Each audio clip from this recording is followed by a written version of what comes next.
သင်ခန်းစာလေးတွေဆက်ပြီးတော့လေ့လာကြည့်ပါမယ်ဒီသင်ခန်းစာလေးမှာတော့ကျွန်တော်တို့ဖြတ်ရဆိုတဲ့ဓာတ်ပုံလေးတွေပေါ့နော်အခုလောလောဆယ်ဒီရဲ့သင်ခန်းစာလေးကိုပြပေးဖို့ရအတွက်ကျွန်တော်ဓာတ်ပုံလေးနှစ်ပုံဖွင့်ထားပါတယ်ဒီမှာကျွန်တော်တို့ခွေးပုံလေးရှိမယ်ဒီဘက်မှာကျွန်တော်တို့လူပုံလေးရှိမယ်ပေါ့အဲ့တော့ဒီရဲ့ပုံနှစ်ပုံကိုကျွန်တော်တို့က background ပြောင်းချင်တဲ့အခါမှာဆိုရင်ဒီလူပုံလေးကိုကျွန်တော်တို့သီးသန့် selection တွေပေးဖြတ်ညက်ကပ်လုပ်ပြီးတော့မှနောက်ခံ background ကိုပြောင်းပေးရမှာဖြစ်တယ်ဒီဘက်မှာဆိုလဲဒီလိုပဲဒီရဲ့ခွေးပုံလေးကိုကျွန်တော်တို့နောက်ခံ background မကြိုက်လို့အခြား background တစ်ခုခုနဲ့အစားထိုးပြီးတော့ပြောင်းလဲခြင်းနဲ့ဒါမှမဟုတ် design လေးတစ်ခုဖန်တီးခြင်းနဲ့ဆိုရင်ဒီရဲ့ခွေးပုံလေးကြီးပဲသီးသန့်ရအောင် selection ပေးဖြတ်ညက်ကပ်လုပ်ပြီးတော့မှယူပေးရမှာဖြစ်ပါတယ်ဒီလိုမျိုးကျွန်တော်တို့ယူတဲ့အခါမှာရှေ့မှာသင်ပေးခဲ့တဲ့2ပေါက်ထဲက2တွေနဲ့ကျွန်တော်တို့ဖြတ်ညက်ကပ်တွေလိုက်ပြီးတော့လုပ်တယ်ပန်2တွေနဲ့ selection တွေပေးတယ်ဒါမှမဟုတ် quick selection 2တွေနဲ့ကျွန်တော်တို့ selection တွေပေးတယ်ဆိုရင်ဒီမှာကျွန်တော်တို့ကတိတ်ပြီးတော့အဆင်မပြေတာကိုတွေ့ရတယ်။ဘာကြောင့်လဲဆိုရင်ကျွန်တော်တို့ခွေးမှာဆိုရင်ဘေးသူ့ရဲ့ခန္ဓာကိုယ်မှာအမွှေးအမြင်လေးတွေပါနေတယ်။ဒါတွေကိုကျွန်တော်တို့ကပန်တူးနေတာလုပ်လိုက်လို့ဆိုရင်ဒီရဲ့အမွှေးအမြင်တွေကကျွန်တော်တို့ဒုံးတီဖြစ်သွားတဲ့အတွက်ကျွန်တော်တို့ကြည့်ရတာမကောင်းတော့ဘူးပေါ့နော်။ဒီလိုပဲကျွန်တော်တို့ဒီဘက်မှာလူပုံလေးတစ်ပုံဖွင့်ထားတယ်။အဲ့တော့သူ့မှာဆိုရင်လည်းကျွန်တော်တို့ကဒီပုံကို background ပြောင်းချင်ပါတယ်။နောက်က background ပြောင်းဖို့ရအတွက်လူပုံလေးကိုတီးသန့် selection တွေပေးဖြတ်ညက်ကလောက်ယူတဲ့အခါမှာဒီမှာကျွန်တော်တို့ကသပင်တွေကရှုပ်ပွားနေတာကိုကျွန်တော်တို့တွေ့ရတယ်ဒီလိုမျိုးကျွန်တော်တို့ကရှုပ်ပွားနေတဲ့သပင်တွေကိုတူးပေါက်ထဲမှာရှိနေတဲ့ပန်တူးတွေနဲ့ကျွန်တော်တို့ selection ပေးဖြတ်ညက်ကလုပ်တယ်ဆိုရင်သပင်တွေကကျွန်တော်တို့ကသူ့အတိုင်းမဟုတ်တော့ဘဲနဲ့ဒုံးတီအနေအထားအတိုင်းကျွန်တော်တို့ဖြတ်ရသွားမှာဖြစ်တယ်ဒီလိုမျိုးကျွန်တော်တို့ဒုံးတီတာဖြတ်လိုက်လို့ဆိုရင်တော့ကျွန်တော်တို့ကြည့်ရတဲ့ပုံကသိပ်ပြီးတော့အဆင်မပြေတော့ဘူးပေါ့နော်ဒီတော့ကျွန်တော်တို့ကဒီသင်ခန်းစာမှာဆိုရင်အခုလိုမျိုးရှုပ်ပွားနေတဲ့သပင်လေးတွေကိုဖြတ်ချင်တာပဲဖြစ်ဖြစ်တလိမ့်ဆန်ခန္ဓာကိုယ်လေးတွေမှာကျွန်တော်တို့အမွှေးအမြင်လေးတွေပါနေတာကိုကျွန်တော်တို့ဖြတ်ညက်ကပ်လုပ်ပြီးတော့ယူချင်တဲ့အခါမှာပဲဖြစ်ဖြစ်ဖြတ်လို့ရတဲ့နီလန်လေးတွေကိုကျွန်တော်ဒီသင်ခန်းစာမှာသင်ပြပေးမှာဖြစ်ပါတယ်ဒါလေးကိုသင်ပြဖို့ရအတွက်ဒီမှာဓာတ်ပုံလေးတစ်ပုံဖွင့်ထားတယ်layer ပေါက်မှာ background layer ဆိုပြီးတော့ရှိတယ်မူရင်းဓာတ်ပုံလေးကိုပြတ်မသွားအောင် layer လေးပွားလိုက်ပါမယ်control ရဲ့ J ရဲ့နဲ့ layer လေးကိုပွားယူလိုက်တယ်။ပွားပြီးသွားပြီဆိုရင်တော့မူရင်း background layer လေးကိုမျက်စိလေးမိတ်ထားလိုက်ပါ။မှန်ပြီးသွားပြီဆိုရင်တော့ဒီပုံကိုကျွန်တော်တို့က selection လေးပေးရပါမယ်။အလွယ်တကူပဲကျွန်တော်တို့ keyboard က Allen ကိုနှိပ်ပြီးတော့ laser tool လေးကိုကျွန်တော်တို့ခေါ်လိုက်ပါတယ်။ copy သွားပြီဆိုရင်တော့ဒီပုံကိုကျွန်တော်တို့ selection လေးပေးဖို့ရာအတွက် laser tool လေးကိုယူတယ်။မောက်ရဲ့လက်ကလေးလေးနဲ့ကျွန်တော်တို့သူ့ရဲ့ခန္ဓာကိုယ်ဘေးလေးကနေပြီးတော့လိုက်ပြီးတော့မှဖိဆွဲပြီးတော့ selection ပေးပါမယ်။laser tool နဲ့ဆွဲတဲ့အခါမှာကျွန်တော်တို့အတက်နိုင်ဆုံးကိုယ့်ရဲ့မောက်ကိုငြင်လေးကျွန်တော်တို့ကင်ပြီးတော့မှဖြည်းဖြည်းချင်းလေးပဲလိုက်ပြီးတော့မှဆွဲပေးပါကျွန်တော်တို့ဒီခန္ဓာကိုယ်အသားတွေပါသွားတာမျိုးတွေဒါမှမဟုတ်ဘေးတွေကိုတားရောက်သွားတာမျိုးတွေဒီလိုမျိုးတွေမဖြစ်အောင်ကျွန်တော်တို့အတက်နိုင်ဆုံးလိုက်ပြီးတော့မှဆွဲပေးပါမယ်အခုဒီတိုင်းလေးဆွဲလိုက်တယ်ပေါ့နော်အဲ့တော့အောက်ကိုကျွန်တော်တို့ဆက်လိုက်ပါမယ်ပြီးပြီဆိုတာနဲ့ကျွန်တော်တို့လွှတ်လိုက်မယ်လွှတ်လိုက်တာနဲ့တပြိုင်နက်ဒီမှာကျွန်တော်တို့ selection လေးဝင်သွားတာကိုတွေ့ရပါလိမ့်မယ်ဒီလိုမျိုးလေး selection ဝင်သွားပြီဆိုမှကျွန်တော်တို့ layer ပေါင်းရဲ့အောက်နားလေးမှာ layer mask အုပ်တာလေးရှိတယ် add layer mask ဆိုတာလေးသူ့ကိုကလစ်တစ်ချက်နှိပ်လိုက်ပါမယ် add layer mask ဆိုတာလေးနှိပ်လိုက်တာနဲ့တပြိုင်နက်ကျွန်တော်တို့ layer mask အုပ်ပေးသွားတယ်ကျွန်တော်တို့နောက်က background တွေကျွန်တော်တို့လုံးဝမရှိတော့ဘူးပေါ့နော်အဲ့တော့မူရင်းပုံကို background ဖွင့်ထားတယ်ဆိုရင်တော့ကျွန်တော်တို့ဘာမှသိတာမဟုတ်ဘူး background ပုံလေးကိုမျက်စိလေးမိတ်ထားတဲ့အတွက်နောက်က background တွေကကျွန်တော်တို့လုံးဝပြတ်သွားတဲ့ပုံစံအတိုင်းသူက layer mask လေးအုပ်ပေးသွားတာကိုတွေ့ရပါလိမ့်မယ်ဒီမှာကျွန်တော်တို့နောက်က background လေးတွေကပြတ်သွားတာတော့မှန်တယ်ဒါပေမဲ့တစ်ချက်ကြည့်လိုက်လို့ဆိုရင်သူ့မှာကျွန်တော်တို့ background တွေကခန္ဓာကိုယ်ရဲ့ဘေးနားလေးတွေမှာကပ်ပြီးတော့ကြံနေတာလေးတွေရှိတယ်အဲ့တော့ဒါတွေကြံနေတဲ့အတွက်ကျွန်တော်တို့ဒီအချိန်မှာ background ပြောင်းနေဆိုရင်ကျွန်တော်တို့ design တွေကလှမှာမဟုတ်ဘူးကြည့်ရလဲမသက်မရက်တွေဖြစ်နေမယ်ပေါ့နော်အဲ့တော့ဒီလိုအခါမျိုးမှာကျွန်တော်တို့ကဒီရဲ့နောက်ခံ background လေးတွေပါတေချာပြတ်သွားအောင်ထပ်ပြီးတော့ပြင်ဖို့ရာအတွက် Photoshop ထဲမှာပါတဲ့ feature လေးတစ်ခုကိုထပ်ပြီးတော့သုံးပေးရမှာဖြစ်ပါတယ်ဒီရဲ့ feature လေးကိုသုံးဖို့ရာအတွက်ကတော့ဒီမှာ layer mask အုပ်ထားတဲ့ layer လေးပေါ်မှာ right click နှိပ်ပြီးတော့ select a mask ဆိုတဲ့ feature လေးဖြစ်ပါတယ်သူ့ကို click တစ်ချက်နှိပ်လိုက်တာနဲ့တကြိမ်နဲ့ဒီမှာကျွန်တော်တို့ select a mask ဆိုတဲ့ထဲကိုကျွန်တော်တို့ရောက်ရှိသွားပါတယ်ဘေးမှာ property ဆိုတဲ့ပေါက်လေးနဲ့အခုလိုမျိုးလေးကြာလာလို့ဆိုရင်ကျွန်တော်တို့ဒီဘက်ဘေးလေးမှာကျွန်တော်တို့ဒါလေးကိုကျွန်တော်တို့ယူပါတယ် refine app brush 2ဆိုတာလေးကျွန်တော်တို့ယူတယ် keyboard shortcut နဲ့ R ကိုနှိပ်ပြီးတော့ခေါ်လို့ရပါတယ်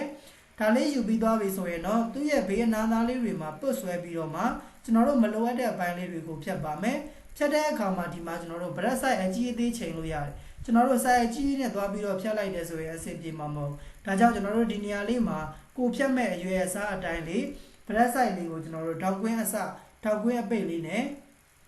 အကြီးအသေးလောက်ပြီးတော့ချိန်လို့ရတယ်ချိန်ပြီးသွားပြီဆိုရင်တော့မောက်ရဲ့လက်ကလစ်လေးနဲ့ကျွန်တော်တို့ဖိပြီးတော့မှဆွဲကြည့်လိုက်ပါမယ်ကျွန်တော်တို့အနားလေးတွေမှာကပ်ပြီးတော့မှကျွန်တော်တို့သေချာလေးလိုက်ပြီးတော့ဆွဲပေးမယ်အဲ့တော့ဒီနေရာလောက်တဲ့အခါမှာကျွန်တော်တို့အရေးမကြီးပါနဲ့အရေးကြီးရင်တော့ကျွန်တော်တို့အဆင်ပြေမှာမဟုတ်ဘူးเนาะကျွန်တော်တို့တခြားမလိုအပ်တဲ့အပိုင်းတွေပါကျွန်တော်တို့အကုန်လုံးပါသွားမှာဖြစ်တဲ့အတွက်ဒီနေရာမှာတက်နိုင်ဆုံးဖြည်းဖြည်းချင်းလေးပဲလိုက်ပြီးတော့မှဆွဲပေးပါမယ်ကျွန်တော်ဒီမှာဆွဲလိုက်တာနဲ့တပြိုင်နက်ခန္ဓာကိုယ်မှာတော့ကျွန်တော်တို့ပြတ်မသွားပဲနဲ့ကျွန်တော်တို့မလိုအပ်တဲ့နောက်ခံ background ကအယောင်လေးတွေကိုပဲသူ့လိုကျွန်တော်တို့ဖြတ်ပေးသွားတာကိုတွေ့ရပါလိမ့်မယ်ဒါဆိုကျွန်တော်တို့ဒီတိုင်းလေးတော့အဆင်ပြေနေပါပြီအောက်ကိုဆက်ပြီးတော့မှအကုန်လုံးကိုဖိဆွဲလိုက်အားလုံးပြီးသွားပြီဆိုရင်တော့ကျွန်တော်တို့လွှတ်လိုက်ပါမယ်လွှတ်ပြီးသွားပြီဆိုရင်တော့ဒီဘက်ဘေးမှာကျွန်တော်တို့သူ့ရဲ့ setting လေးတွေကိုချိန်လို့ရသေးတယ်ကျွန်တော်တို့ဒီမှာ feather လေးတွေ smooth တွေအတိုးအလျှော့တွေကျွန်တော်တို့လုပ်လို့ရတယ်အခုလောလောဆယ်တော့ကျွန်တော်တို့ဒီတိုင်းလေးကအဆင်ပြေနေတာဖြစ်တဲ့အတွက်ဒီမှာဘာ setting မှကျွန်တော်တို့မပြင်တော့ပါဘူးအောက်လေးကိုနည်းနည်းလေးသွားလိုက်လို့ဆိုရင်ဒီအောက်မှာကျွန်တော်တို့ output setting ဆိုတာလေးရှိတယ်သူ့ကို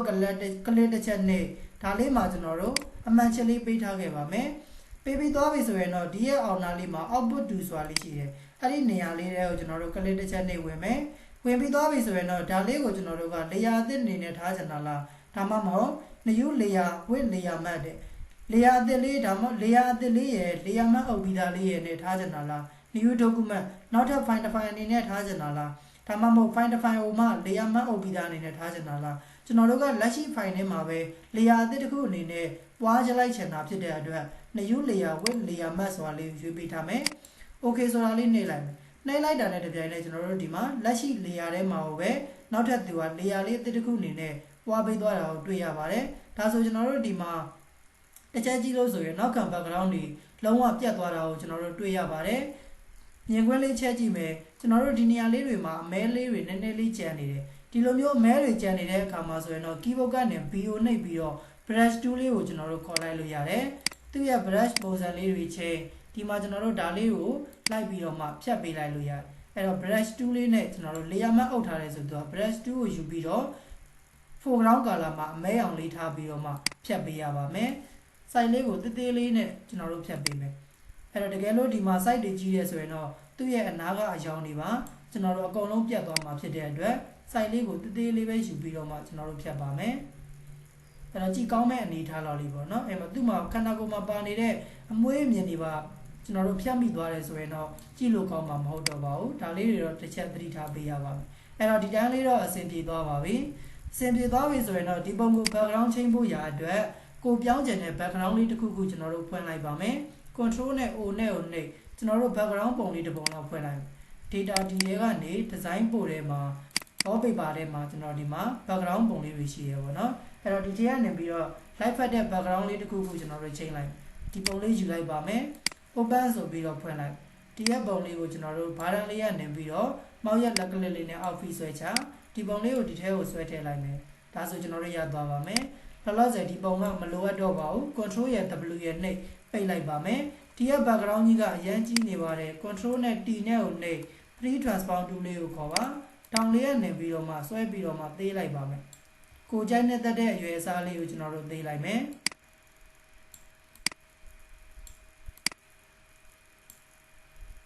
ဒီတန်းလေးဆိုအဆင်ပြေပြီပေါ့နော်အဲ့တော့ကိုကြိုက်နေတဲ့အရွယ်စားလေးရပြီဆိုရင်တော့အန်တာလေးခောက်ပေးပါမယ်အန်တာခောက်လိုက်တဲ့အချိန်မှာကျွန်တော်တို့ဒီမှာခွေးပုံကဖုံးသွားပါတယ်အဲ့တော့ဒီမှာ background ကြီးက layer ဘောက်မှာကြည့်လိုက်လို့ဆိုရင် background ထားမဲ့ layer ကြီးက layer ဘောက်ရဲ့အပေါ်ဆုံးမှာရောက်နေတဲ့အတွက်အောက်က layer တွေအားလုံးဖုံးသွားပါတယ်ဒါကြောင့်ဒီ layer လေးကိုမောက်ရက်လက်ကလေးနဲ့ပြီးဆွဲခွေးပုံရဲ့အောက်ကိုကျွန်တော်တို့ပြီးဆွဲချလိုက်တယ်ဆိုရင်တော့အခုလိုမျိုးလေးကျွန်တော်တို့ background ချိန်ပြီးသားလေးဖြစ်သွားပြီဖြစ်ပါတယ်ဒါအောင်မှကျွန်တော်တို့က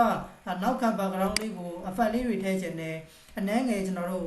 မှုံဝါးလိုက်ချင်တယ်ဆိုရင်ကျွန်တော်ရှေ့မှာသင်ပေးခဲ့တဲ့ filter တွေကနေပြီးတော့ဗလားတွေက Gaussian ဗလားနဲ့ကျွန်တော်တို့နည်းနည်းလေး background layer လေးကိုမှုံဝါးလိုက်ပါမယ်အဲ့တော့ကြည့်ကောင်းမဲ့အနေထားလေးဝါပေါ့နော်အဲဒီလောက်အနေထားလေးဆိုကျွန်တော်တို့ကြည့်ကောင်းသွားပြီလားဒါဆိုကျွန်တော်တို့ okay ပေးလိုက်ပါမယ်ဒီရဲ့ခွေးပုံလေးကိုကျွန်တော်တို့အလဲအမောင်လေးချိန်ချင်တာလားသူ့ရဲ့ color lighting လေးတွေအနည်းငယ်ပြောင်းလဲချင်တာလားဒါတွေအားလုံးကျွန်တော်တို့ပြုလုပ်လို့ရတယ်control နဲ့ M နဲ့ ကတ်ဆိုတဲ့ပေါက်လေးကိုဖွင့်ပြီးတော့မှ နည်းနည်းလေးခွေးပုံလေးကိုလင်းလိုက်ပါမယ်။ Okay နေလိုက်ဒါလေးတွေအားလုံးကြိုက်သွားပြီဆိုရင်တော့ဒီဓာတ်ပုံလေးကကျွန်တော်တို့ပြုပြင်ထားတဲ့ပုံလေးဖြစ်တဲ့အတွက်သိမ်းထားခဲ့ခြင်းနဲ့ဆိုရင်ကျွန်တော်တို့ file လေး save ပေးပါမယ် control နဲ့ s နဲ့နှိပ် file လေးသိမ်းခဲ့မယ် save on your computer နှိပ်ပြီးတော့ကိုယ်ပဲနေရာမှာသိမ်းခြင်းလဲကိုသိမ်းခြင်းတဲ့ file လမ်းကြောင်းလေးကိုရွေးပြီးတော့မှ save as type ဆိုတဲ့နေရာမှာ Photoshop format လေးနဲ့ကျွန်တော်တို့အရင်သိမ်းခဲ့ပေးမယ်တကယ်လို့ကိုကဒီဓာတ်ပုံလေးတွေကိုကိုပြင်ထားတာလေးတွေကိုနောက်တစ်ချိန်မှမပြင်ချင်တော့ဘူးဓာတ်ပုံအနေနဲ့ပဲထုတ်ချင်တယ်ဆိုရင်တော့ Photoshop ဆိုတာလေးနဲ့ကျွန်တော်တို့စေ့စရာမလိုတော့ဘူး Save as type ဆိုတဲ့နေရာမှာဓာတ်ပုံ format လေးတွေပြောင်းပြီးတော့သိမ်းပေးလိုက်ရုံပါပဲ PNG ဒါမှမဟုတ် JPEG ပေါ့ကျွန်တော်တို့သိမ်းပြီးတော့မှရွေးပြီးတော့မှကျွန်တော်တို့ save ခဲ့လိုက်မယ်ဒီမှာကျွန်တော်တို့ dog dot ပေါ့ file name လေးပေးခဲ့ပြီးတော့ save ဆိုတာလေးနေလိုက်မယ်ပြီးရင် okay နေလိုက်မယ်ဒီပုံလေးကကျွန်တော်တို့ကွန်ပျူတာထဲမှာသိမ်းပြီးသားလေးဖြစ်သွားပါလိမ့်မယ်ဒါဆိုကျွန်တော်တို့အခုလိုမျိုးတိရစ္ဆာန်ပုံလေးတွေကြောင်ပုံစံလေးတွေအခုလိုမျိုးခွေးပုံစံလေးတွေပေါ့နော်သူ့ရဲ့ခန္ဓာကိုယ်မှာအမွှေးမြင်ပါနေတာလေးတွေကိုဖြတ်ချင်တယ်ဆိုရင်တော့အခုနီလန်းလေးအတိုင်းလိုက်ပြီးတော့ဖြတ်ညက်ကတ်လို့ background တွေပြောင်းလို့ရပါတယ်အဲ့တော့ဒီရဲ့သင်ခန်းစာလေးမှာအခုလိုမျိုးပုံလေးတစ်ပုံကိုဖြတ်ညက်ကတ်လုပ်ပြီးတော့နောက်ခံ background ပြောင်းကြည့်ပေးပါလေ့ကျင့်ခန်းတစ်ခုလုပ်ပေးရပါမယ်ပြီးရင်တော့သင်ခန်းစာရဲ့ comment လေးမှာမှတ်ပေးရပါမယ်ကျွန်တော်နောက်ထပ်ဒီမှာနောက်တစ်ပုံထပ်ပြီးတော့မတူညီတဲ့ပုံလေးတစ်ပုံဖွင့်လိုက်ပါမယ်ဒီပုံလေးမှာတော့ကျွန်တော်တို့ကရှုပ်ပွားနေတဲ့သပင်လေးတွေပေါ့အဲ့တော့သူ့ကိုကျွန်တော်တို့ကဖြတ်ဖို့ရအတွက်ဆိုရင်လည်း layer လေးအသစ်တစ်ခုထပ်ပွားပါမယ် control နဲ့ J နဲ့ကိုနှိပ် layer လေးအသစ်တစ်ခုပွားမူရဲ့ layer လေးကိုမျက်စိလေးမိတ်ထားပါမယ်အစောနာကလိုပဲကျွန်တော်တို့ selection လေးပေးပါမယ် keyboard က Alien နဲ့ laser tool လေးကိုခေါ်မောက်ရဲ့လက်ကလစ်လေးနဲ့ကျွန်တော်တို့ဒီမှာအနားသားလေးတွေမှာကတ်ပြီးတော့မှအခုလိုမျိုးလေး selection လေးပေးလိုက်မယ်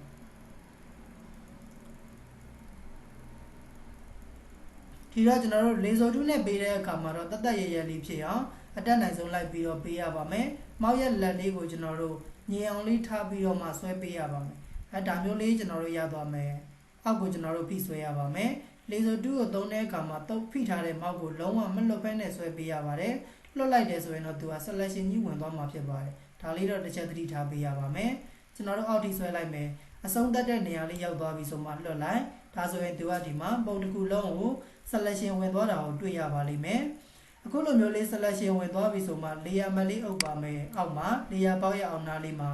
add layer mask ဆိုတာလေးကိုနှိပ်လိုက်ပါမယ်နှိပ်ပြီးသွားပြီဆိုရင်တော့ဒီရဲ့ layer mask လေးပေါ်မှာ right click နှိပ် select and mask ဆိုတဲ့ feature လေးသုံးပါတယ်ဒီထက်ကနေပြီးတော့မှကျွန်တော်တို့ဒါလေးကိုကျွန်တော်တို့ယူပါမယ် refine add brush tool ဆိုတာလေးကိုကျွန်တော်တို့ယူလိုက်ပါတယ်ယူပြီးသွားပြီဆိုရင်တော့ဒီမှာ brush size အကြီးအသေးထောင်ကွင်းအစထောင်ကွင်းအပိတ်လေးနဲ့အကြီးအသေးချိန်ပြီးတော့မှကျွန်တော်တို့မလိုအပ်တဲ့အပိုင်းလေးတွေကိုမောက်ရဲ့လက်ကလစ်လေးနဲ့ဖိဆွဲပြီးတော့မှလိုက်ပုတ်ပေးလိုက်ရုံပါပဲဒါဆိုကျွန်တော်တို့ဒီမှာဆိုရင်သပင်တွေကပြတ်မသွားပဲနဲ့ကျွန်တော်တို့မလိုအပ်တဲ့နောက်ခံ background ကအယောင်တွေကိုပဲသူကဖြတ်ပေးသွားတာကိုကျွန်တော်တို့တွေ့ရပါလိမ့်မယ်ဒီဘက်ဘေးမှာဆိုရင်လည်းကျွန်တော်တို့လိုက်ပြီးတော့ဖြတ်ပါမယ်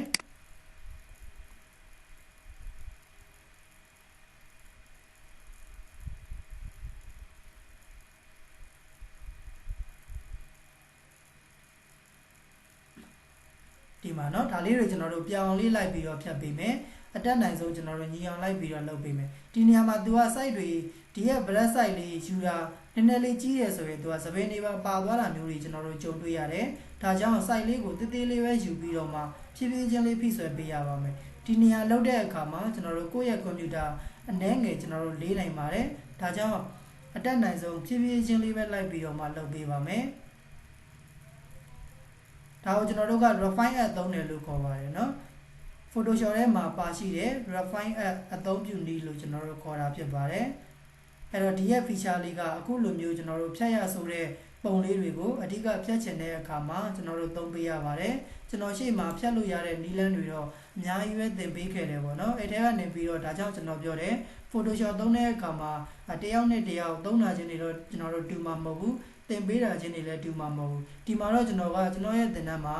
သုံးပုံသုံးနည်းတွေအားလုံးကိုသိသွားအောင်ကျွန်တော် Photoshop ကို basic နဲ့ advanced ဆိုပြီးတော့ခွဲထားတာမျိုးတွေလည်းမရှိဘူးအကုန်လုံး Photoshop နဲ့ပတ်သက်တဲ့သိထိုက်တဲ့သင်ခန်းစာတွေအားလုံးကိုကျွန်တော်အသေးစိတ်သင်ပြပေးနေတာဖြစ်ပါတယ်ဒါလေးတွေမှာတကယ်တမ်းကျွန်တော်တို့လက်တွေ့လုပ်ငန်းခွင်ဝင်တဲ့အခါမှာအခုသင်ပြပေးမယ့်နီလန်လေးတွေထဲကနေပြီးတော့ကိုယ်အဆင်ပြေတဲ့နီလန်ပေါ့နော်ကိုကပုံလေးတစ်ပုံဖြတ်မယ်အဲ့ဒီပုံဖြတ်မယ်ဆိုရင်ဘယ်တူးနဲ့ပုံဖြတ်လို့ဆိုရင်ကိုယ့်အတွက်ပို့ပြီးတော့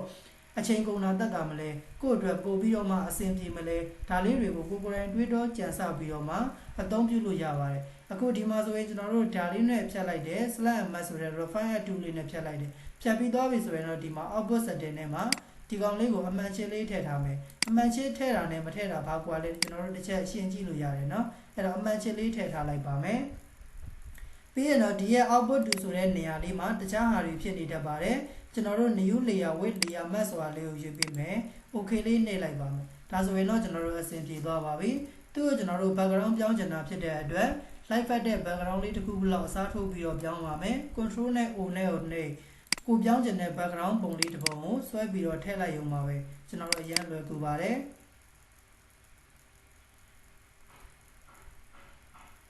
အဲ့တော့ဒီထဲကနေပြီးတော့မှကျွန်တော်ဒီပုံလေးဖွင့်လိုက်မယ် open ဆိုပြီးတော့ဖွင့်လိုက်ဒီရဲ့ပုံလေးကိုကျွန်တော်တို့ background အနေနဲ့ယူသုံးပါမယ်ဒီထဲကိုဆွဲထည့်ဒီပုံကမလိုအပ်တော့ပါဘူး control နဲ့ W နဲ့နှိပ်ပိတ်လိုက်လို့ရသွားပါပြီပုံကနည်းငယ်ကြီးနေပါတယ် control D ကိုနှိပ်ဘေးထောင်လေးရနေပြီးတော့ဆွဲပြီးတော့မှခြုံလိုက်ဒါဆိုရသွားပါပြီ background ပုံကြီးက layer အောက်မှာလူပုံရဲ့အပေါ်ရောက်နေတဲ့အတွက်ဖုံးနေတယ်မောက်ရဲ့လက်ကလေးနဲ့ဖိဆွဲပြီးတော့မှလူပုံလေးရဲ့အောက်ကိုထားလိုက်မယ်ဒါဆိုရင်ကျွန်တော်တို့ဒီမှာတစ်ချက်ကြည့်မယ်ချုပ်ပွားနေတဲ့သပင်တွေကသပင်ပုံစံလေးတွေအတိုင်းကျွန်တော်တို့ရှိပြီးတော့မှနောက်ခံ background ကျွန်တော်တို့ပြောင်းပြီးသားလေးရသွားပြီဖြစ်ပါတယ်တကယ်လို့ Photoshop မှာပါတဲ့ရှေ့ရတူးတွေနဲ့သုံးနေဆိုရင်အခုလိုမျိုးသပင်တစ်ချောင်းချင်းလိုက်ပြီးတော့မှဖြတ်ဖို့ဆိုတာကျွန်တော်တို့အဆင်မပြေဘူးပေါ့နော်ဒါကြောင့်ဒီသင်ခန်းစာလေးကအားလုံးအတွက်အရန်ကြိုးရှိမယ်လို့ထင်ပါတယ်ဒီသင်ခန်းစာလေးကိုလေ့ကျင့်ရင်းနဲ့အခုလိုမျိုးရှုပ်ပွားနေတဲ့သပင်လေးတွေကိုဖြတ်ညက်ကတ်လို့ background လေးချိန်ပြီးတော့လေ့ကျင့်ခန်းလေးတစ်ပုံလုပ်ပေးပါဒီဘက်ကလိုမျိုးကျွန်တော်တို့တိရစ္ဆာန်ပုံလေးတွေကိုဖြတ်ညက်ကတ်လို့ background လေးပြောင်းပြီးတော့ design လေးတစ်ခုလုပ်ပေးပါကိုယ်တိုင်လေ့ကျင့်ပြီးသွားပြီဆိုရင်တော့ကိုလေ့ကျင့်ထားတဲ့ဓာတ်ပုံလေးတွေကို screenshot ရိုက်ဒီသင်ခန်းစာရဲ့ comment လေးမှာမှတ်ပေးခဲ့ပါအောင်ခင်ဗျာအခုဒါဆိုရင်တော့ကျွန်တော်ဒီသင်ခန်းစာလေးကိုဒီမှာပဲရှင်းနာလိုက်ပါမယ်အားလုံးအဆင်ပြေကြပါစေခင်ဗျာ